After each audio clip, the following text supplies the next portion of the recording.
Come talk. Who else is inside?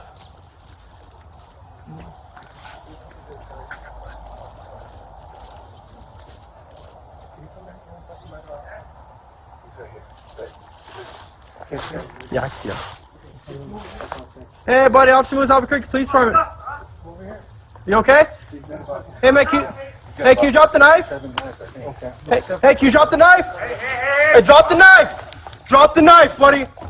Drop the knife! Drop the knife! Drop the knife! You come, drop the knife!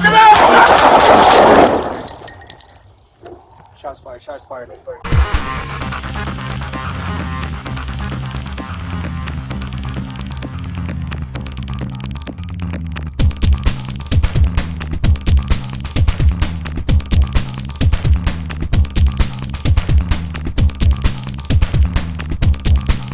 Drop the knife! You come, drop the knife!